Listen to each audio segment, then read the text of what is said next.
magandang hapon. Update po tayo dito sa project namin sa Phase 3, Angeli SM, 54 square meter. Yung kay ma'am, dumating na po yung sticker niya, pero yung tarpaulin na galing sa munisipyo, hinihintay pa po namin bago kami po mag-start sa extension. Ayan, buong unit po kasi to, pero ang kagandahan dito, nakaka-excite kasi dalawang kwarto is meron siyang built-in cabinet. Tapos, meron din si ma'am TV console. Tapos, iba rin yung setup ng kitchen area. Then, lahat din is naka-PVC. Actually, ayaw ni ma'am. Nakaraan usap namin ayaw. Pero yun nga, siguro, isang pagawaan na lang naman to. Tinutodo niya na rin talaga. Ayan. Yun po yung sinasabi ko sa inyo. I-consider nyo na mas mababa yung labor namin. Yet, ang dami ng scope of works. Ayan po. So, today, natapos na po yung paglilinis kasi nagawa naman na po yung turong partition. Ay, ito nga po pala, pansinin natin. Ito po. Yung kinamam, halos dikit na po yung hamba sa paring. Ayan o. Halos dumikit na po. Ito rin po kasi yung isang project namin na ginagawa dito. Same lang po sila na mababa po yung ceiling. Tapos, nung tinan-over to sa amin ni ma'am, yung bakal ni Lumina is kita doon. Kita po yung bakal na nakausli. So, ito, wala na. Ayan, wala na siya. Picturean natin. So, may mga part po talaga na unit dito si Lumina na mababa po talaga yung ceiling. Kahit habulin namin, wala sagad na po talaga. Pero wala naman din kaso kasi nakuha pa rin namin yung standard na sukat ng ating pinto. Ito po kasing hamba, pag binili po natin to, medyo mahaba po yan. Medyo mahaba po ng konti yan. So, binabawasan po namin yan. Binabawasan. So, ito nga po, nalinisan na. Kahit nauna po yung tiling works dito, iniingatan naman po namin yan. Ayan, wala naman po siyang gas-gas o basag. Ito po yung sinasabi ko sa inyo, whether mauna yung kisame o pagta-tiles, basta ingatan lang din talaga. Ayan po. Depende pa rin po talaga sa gumagawa. Kasi kami, magpo 4 years na, alam na namin yung tamang diskarte, tamang pag-iingat. So, ganun. Ingat-ingat lang. So, I think, kahit po medyo mababa yung ceiling natin, wala namang kaso. Sabi nga ni ma'am, shoutout ko lang po sila ma'am MJ tsaka si Sir Ben na hindi naman daw sila ganong katangkaran. So, carry lang. Carry lang kina ma'am na medyo bumaba yung ceiling. Basta wag lang daw nilang makita. Basta wag na lang daw nilang makita yung bakal dito ni Lumina. Kasi ito po turnover na, ay, sinalo nila is meron ng kisame. Meron na po siyang kisame. So, ayan, doon na po namin siya. Doon na po kami sumagad sa bakal ni Lumina. Ayan po. So, ito po is my PVC ceiling panels. Ipanguhuli na po natin yon para hindi rin madumihan ng madumihan. Tapos, nakaabang na rin po yung ating mga wirings para po sa pin lights at saka sa center light. Tapos, dito po sa may hallway, gusto rin nila sir, gusto ni sir, sinadjust ko kay sir, mas maganda may hallway. So, ito mas okay nga. Mas okay siya. So, yung mga anak nila is meron pwedeng tambayan dito, diba? So, at least, kasi para sa akin masikip kasi pagsagad na yung partition. So, ang kagandahan kasi ng hallway, at least meron para silang merong playing area, tatakbo-takbuhan dito, diba? So, I think, ito, may mga nagtatanong kung anong sukat. Nagre-rely po ako sa kung ilang piraso yung tiles. Ito, bilangin natin. Yung pag ganito po, mula po dito sa pinto, papunta po doon is 1, 2, 3, 4. Apat na tiles. So, nasa 240. Sige, sabihin natin nasa 250. 250 cm yung mula dito, papunta doon. 250 cm. Tapos yung pag ganun naman po, 1, 2, 3, 4, apat din. Para siyang 250 cm by 250 cm. Itong pinaka-square po na ganito. Hindi po kasama yung dito. Ayan. 250 250 cm by 250 cm. Tapos yung dito naman po is same lang. Same lang po siya. 1, 2, 3, 4. Tapos 1, 2, 3, 4. Same lang. So, 250, 250, 500 cm. So, hinati lang pala. Ayan. Nag-rely po ako sa sukat. Kasi yung sukat ng dice natin is 60 by 60, di ba? 60, 120, 240. Tapos may konti doon. So, mga 250 nga. 250 by 250. Malaki na siya. Saktong-sakto na yung ating bed frame. Ayan po. So, feeling ko ang magiging pintura nito ni ma'am kung hindi white, brown. O kaya brown, white. Mas maganda may dalawang combination ng color para mas lumabas yung design. Tapos ito nga po, baka sa mga susunod na araw, is itong stair naman yung isunod nila. Ayan, ito na po yung isusunod nila. So, minsan, sa amin po talaga kasi mas gamay na namin kung ano yung mga dapat umpisahan at saka ihuli. Ito nga po pala, pinapalipat to ni ma'am doon. Picturean ko. Ayan. Tapos, bibili po kami ng pinto. Isasabay ko na po yung pinto ni ma'am pag nag-order kami ng materyales para sa extension. Mas sinasuggest ko yung solid door. Kasi didikitan siya ng fluted panels. Ayan. Para maituloy na rin natin yung ating bathroom. Ayan po. So, tatanggalin po namin to. So, ayan po kahit paano, malinis-linis na. Pero, kahit sabihin natin mga materyales, talaga po kasing mukhang makalat. Gawa ng, andito po sa loob lahat nakatambak ng materyales. Ayan. O, diba? Tapos, yung masilya natin hanggang dito na sa baba. Diba? Kahit paano, meron nang nangyayari sa unit.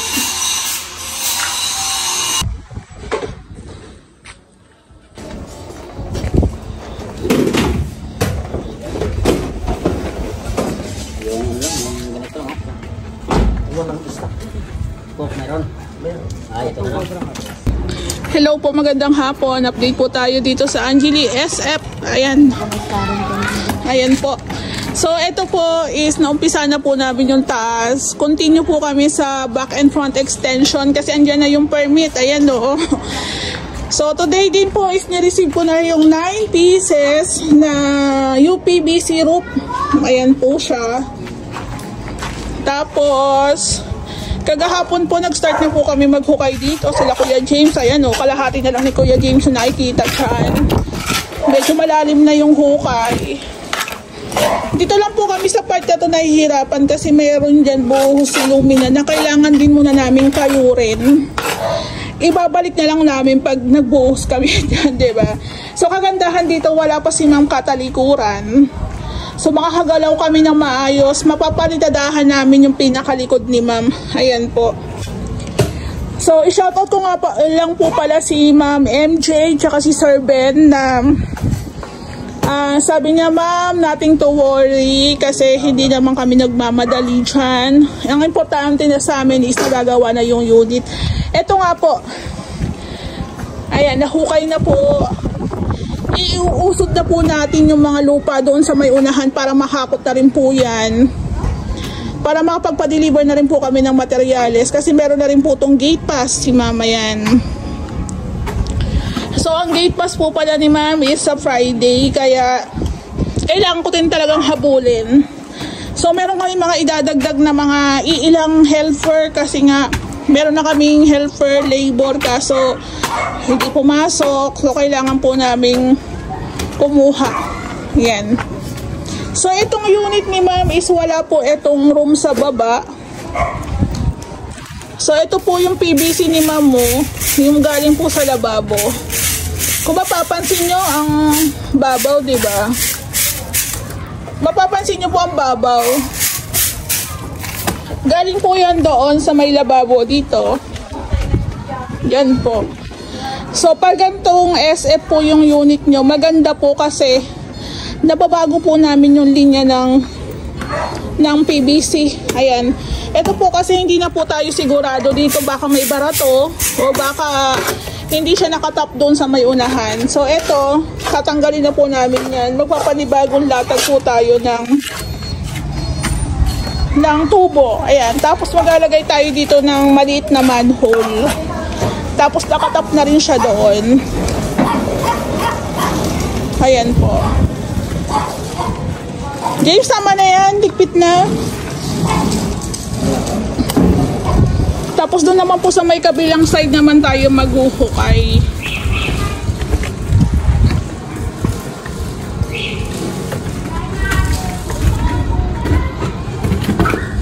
So pag ganito po magpapagawa kayo ng unit, mas maganda magpahukay po muna kayo, pahakot ng lupa bago po mag-order ng mga materyales. O ipasok nyo pala yung yung PVC rope natin. Diskartehan nyo na lang kung paano. Ayan. So masikip po yung aming pwesto gawa ng marami pong materyales. Hindi po kasi pwedeng pautay-utay yung order namin ng materyales kasi pwede po mapending yung gawa namin. Mahirap din po kasing kumuha ng gate pass. Kaya yan, nagkakasabay-sabay po talaga yung aming materyales. Hello po, magandang hapon. Update po tayo dito sa isang project pa namin sa Phase 3. Angeli SF 54 square meter. Pasensya na po kasi marami po talaga kaming projects. Yung iba hindi ko na-upload, hindi ko na bibidyohan. Ayan. So same lang din dito sa malapit ko nang matapos na project. Halos magkatabi lang po ito. 2 kwarto. Meron din po tayong pa-hallway dito. Ayan, 60 cm po yung kanyang lapad. Then, pinagdikit na lang po namin siya para hindi na rin po kumain ng space dito. Kahit po nagdikit na, mahahawakan pa rin naman po natin siya ng maayos. So, ayan po. Flat painted na po ito. Meron na rin po siyang, hindi ko alam kung napahiran na po siya ng flat.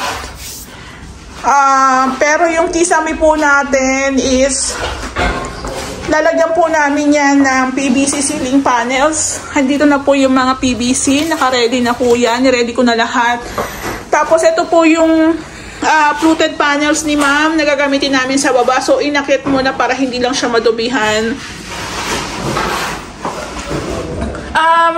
We decided na ipanghuli po namin yung pag-i-install ng PVC ceiling panels kasi nga po madudumihan lang siya. Since mag-i-start pa lang po kami dito sa aming extension. Ayan po. So, semento, asintada, palitada, magta-tiles. So, madudumihan po, aakyat po dito sa taas yung alikabok. So, we decided na hindi po muna ilagay yung ating mga PVC ceiling panels. Madali lang naman po yung pag-i-install niyan.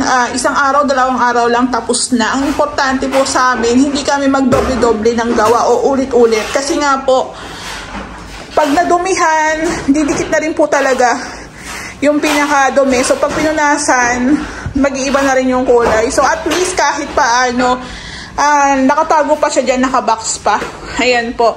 So, yung color combination po ng unit ni ma'am, maganda rin po ito kasi naglalaro lang po ito sa 2 kulay, brown tsaka white. Ayan.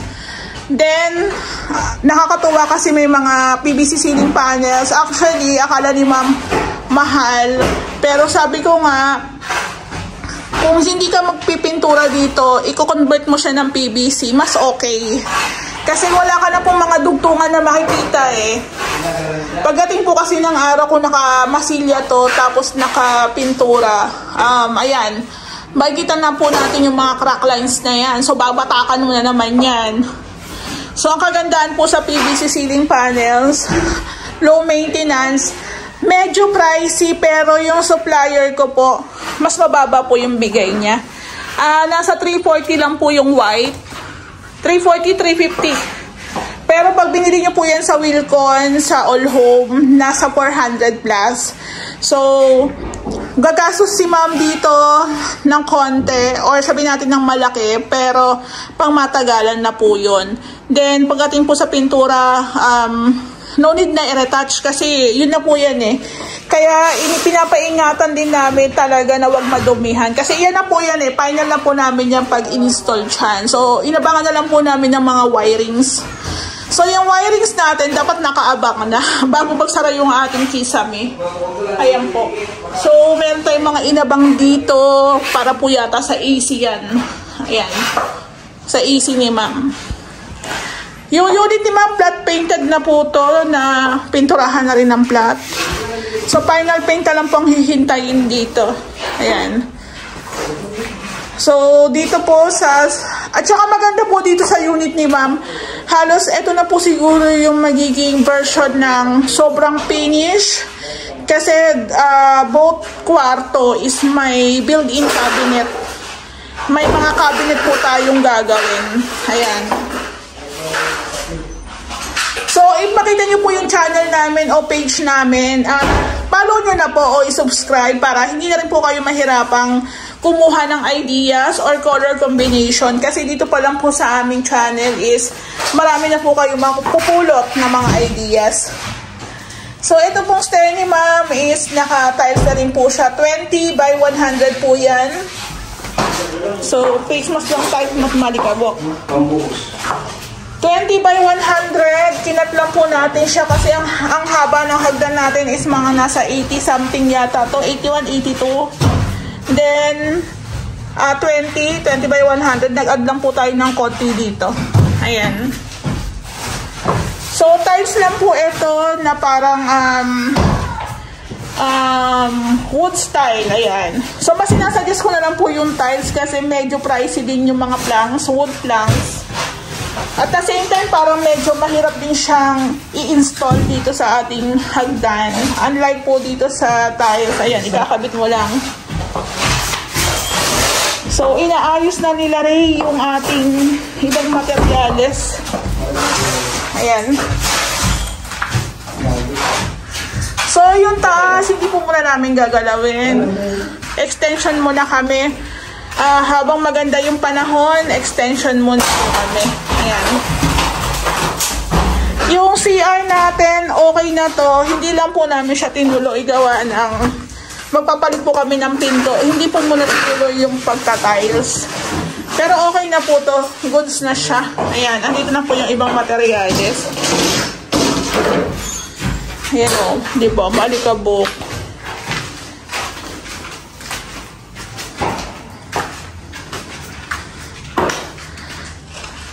So, sa amin po, hayaan nyo lang po kaming dumiskarte kasi huwag nyo pong pansinin yung bakit kaya hindi pa ginagawa yung cove ceiling, yung hagdan, may materyales naman. Kasi nga po, hindi pa po kami makakakilos. Hindi po kami makakakilos kung may mga materyales dito na nakasagabal po.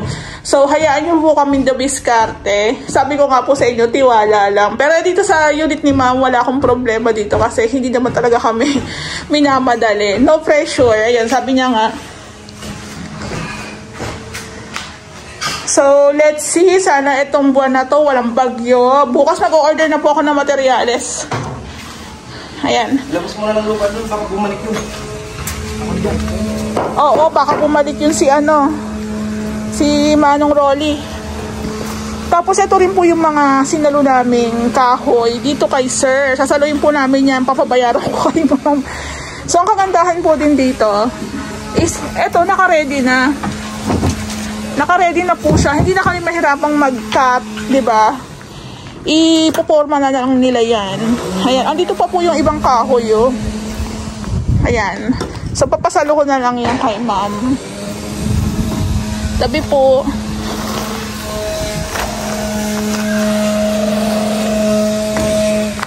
Ito pa, kunin niyo pa to. Tapos ito pa po, ipapasalo ko pa yan. Tapos ito po yung halos magkatabi lang po yung dalawang project ko dito. Ito po yung kay ma'am. Picture natin. So ang ganda na, nalagyan na po siya ng flat primer.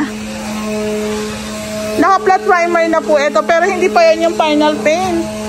Ayan. So, bali, yung ating pinaka-frame is black. Then, ito, the rest is brown.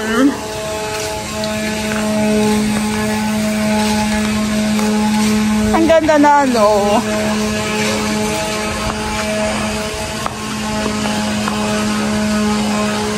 So, ma'am, pasensya ulit kasi nga po, ito nga po is bibilihan ko pa ng pintura kasi nagsisearch pa ako kung anong babagay. Pero meron na si ma'am instruction dito. Ayan. So, ang schedule po ng gawa namin dito is Saturday. According kay Ray, Saturday po daw ang gawa namin dito. Ayan. So, naka-schedule po kasi yung gawa namin. Hindi naman po kami arawan. Pakyaw po kami. So, ganun po ang pinaka-discarte namin. So, halos magkatabi lang po yan. Ayan, no? So, bali ito nga po is na-order ko na po unti-unti yung aming mga materialis na gagamitin para sa back and front extension po. So, ito yung ating buhangin. 3 mini dam po yan, pero isang mini dam lang muna yung pinapasok namin kasi wala na rin po kaming paglalagyan. Nakaharang na po yan sa kalsada pag lahat po pinadeliver namin. Tapos, ito na rin po yung graba. Isang mini dam po. Pagdating po sa graba, tansyado na lang po yung pagdating ng mga susunod na araw. Kasi, konti lang naman po yung paggagamitan yan. Then, ito na po yung ating 400 plus na CHB. Para po sa ating back and front extension na po yan. Kung may kulangin siguro mga 20 pieces, mga 10 pieces na lang po. So pagdating po sa CHB, sa Raybel Hardware po kami nag-o-order kasi mas matibay po yung CHB nila doon. So para hindi na lang din po nakakalito yung pag-order ko ng mga materyales kung saan makakamura, sa Raybel na lang po talaga ako nag-o-order lahat kasi halos same lang din naman. Sa ibang hardware, may mura silang materyales. Yung iba, mahal naman sa Raybel. Yung iba naman na mura sa Raybel, mahal naman po sa kanila. Parang ganon. So, halos same lang. So, ito na po yung ating mga kahoy. Mga tubular na gagamitin. Mga steel bar. So, lahat po yan is 2.0 ang kapal. Ayan. Pagdating po sa materyales, ako na lang po lahat ang nag-aasikaso niyan. So, pag na-order ko na po yan, sinesend ko lang po kay ma'am o kay sir yung ating resibo. Then, bahala na po silang magbayad kung GCash or bank transfer. So, the rest po ng mga ginamit namin sa kabilang unit ng mga kahoy, pamorma, is pinasalo ko po kay ma'am para hindi na rin po siya gumastos ng malaki pagdating po sa mga kahoy-kahoy. So, ito po yung ating 100 plus po yata. Ito 120 na semento. Ayan po. So, sa semento pa lang po, wala na po tayong mapaglagyan dito sa baba. So, nag-order na po kami ng marami, isang bagsakan. Ang paggawa naman po kasi ng extension is araw-araw, mabilisan. So, magagamit naman po namin yung mga semento. Then, ito po yung ating pinolik na dapat 8 piraso po ang gagamitin namin. Pero, 4 na lang po yung in-order namin gawa ng sumalo naman po si ma'am ng mga ibang kahoy. So, chinecheck ko rin po yung mga materyales na dinideliver, mga alambre, ayan. Yung ating flexible na gagamitin po sa slab, pintura. So, halos po sa isang bagsakan po para sa extension na materyales, in-order na po namin lahat. So, doon pa lang po talaga medyo aaray ka na, medyo mabigat sa bulsa. Nasa 100 plus po aabutin. So, ito po yung gagamitin naming flush door sa bathroom ni ma'am. Ito po yung paglalagyan namin ng fluted panel. So, ordinary lang po ito na flush door. Ayan, ito yung mga tech screw. Uno yan. Tapos, ito po yung tech screw na 3 po ata ang sukat nito. Then, ito po yung mga pako. Ayan, mga pako po yan. Nagagamitin po natin sa pamorma. Ayan. So, andito rin po yung ating mga Sahara. Siguro 50 pieces po na Sahara para po sa slab. Tsaka po pag nagpa-plastering. Ayan, hinahaluan din po namin siya ng Sahara. So, medyo maraming materyales. Tapos, ito naman po yung polycarbonate na gagamitin namin sa side. 2 po yan. So, nakaready na po lahat. Para pag gumawa rin po yung team tuloy-tuloy, hindi rin po maaabala na kulang ng materyales. So, as contractor, vlogger, ako na po lang taga-asikaso. Ayan, ito po yung ating plain sheet na gagamitin po sa flashing. Ayan. Mga pintura, mga bulka seal, andyan na rin po. Mga elbow. Tapos yung PVC po na gagamitin natin sa paglalatag ng mga panibagong water lines para po sa mga lababo. Ayan po. So, pinauna po muna namin yung paghuhukay dito sa extension ni ma'am. Then, pinahakot po namin lahat ng lupa na nahukay. Then, eto na nga po. Una po namin gagawin dyan is yung paggawa ng posting bakal.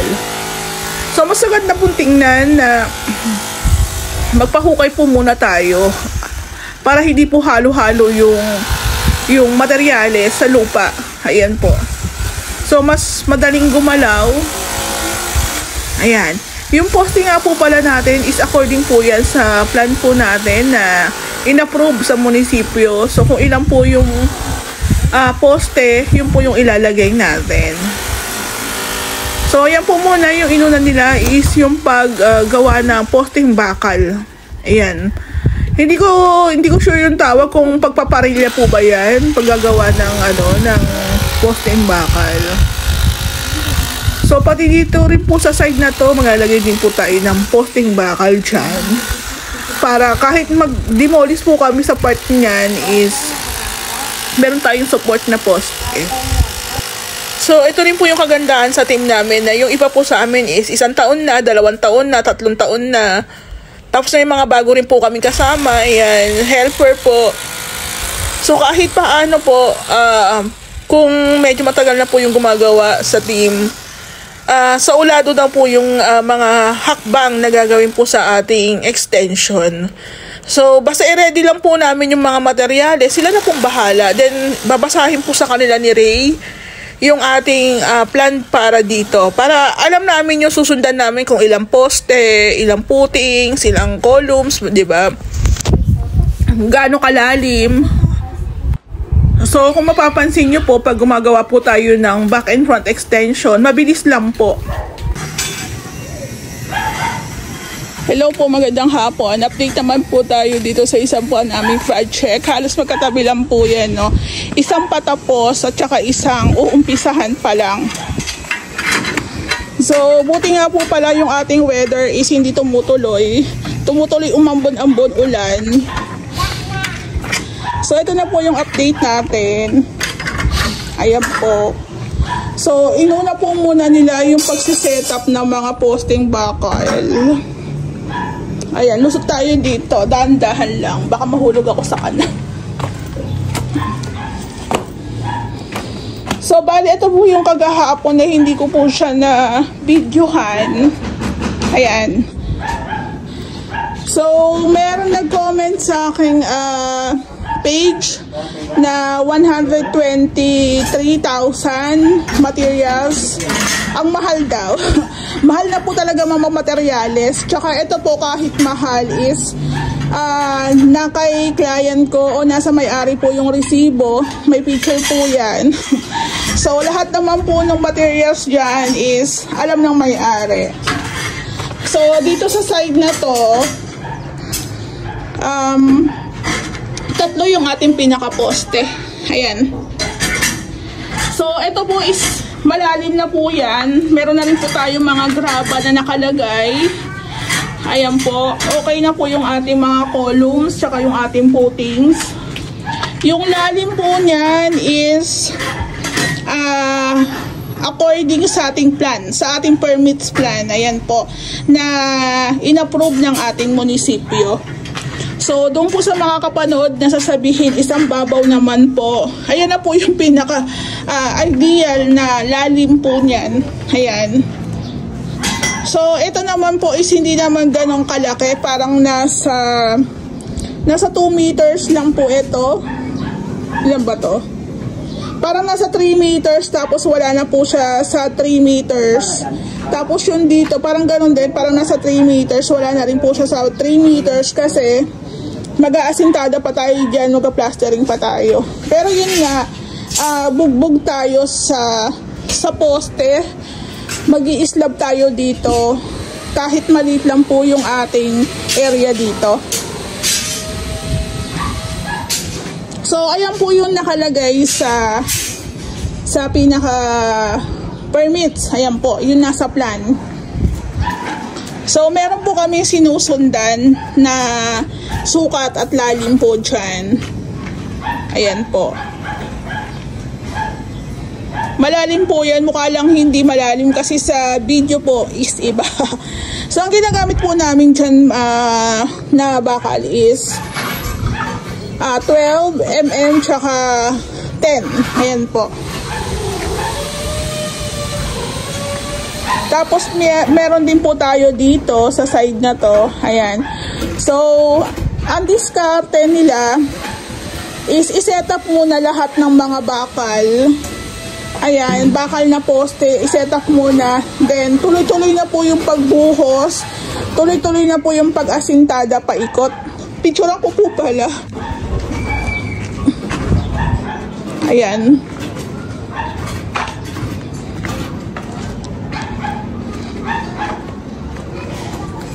So, actually, pang 2 days pa lang namin to. Pero kung sa iba po siguro yung gagawa, baka 2 days naghuhukay pa rin.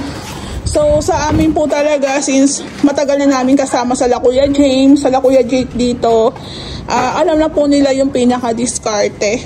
Ayan. So, dito po sa may front, ganito naman po yung poste na bakal ang ilalagay natin. Medyo malapad-lapad compare po dito sa ating extension.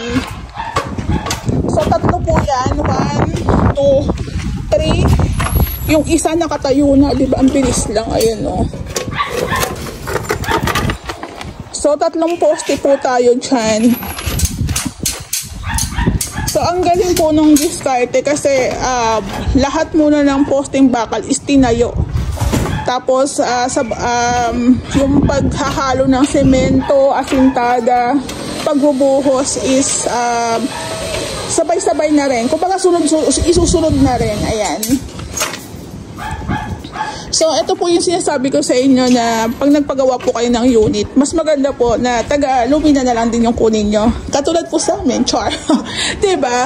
Ayun nga po, ulitin ko na naman, marami po kasi talaga nag-i-inquire sa amin. Hindi ko na po talaga kayo ma-oohan. Hindi po kami makaka-accept outside ng lumina kasi dito pa lang po talaga sobrang dami na namin projects. Hindi naman po ako pwedeng kumuha ng sobrang daming tao.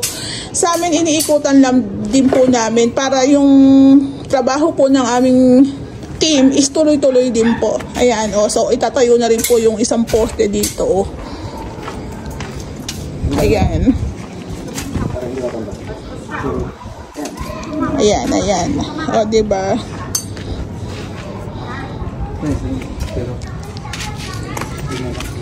So, mahirap magtiwala pag nagpagawa ng units. Pero kung, syempre, pag nagpagawa kayo ng unit, kailangan mag-search muna kayo kung legit, papagkakatiwalaan. So, kung nakikita nyo naman, lalo na kami may page kami, may YouTube channel kami. So, nasa inyo na po yan. Pero yun nga po, luminatansa lang po muna yung aming i-cater. So, next time na po kami lalabas pag wala na po nagpagawa dito. Pero parang wala mong mangyari yun. Ayan. So, ito lang po muna yung aking update. Lilipat po muna ako sa kabilang block. Meron po kasi akong project dito. 2 rin po na magkatabi halos. Ayan po.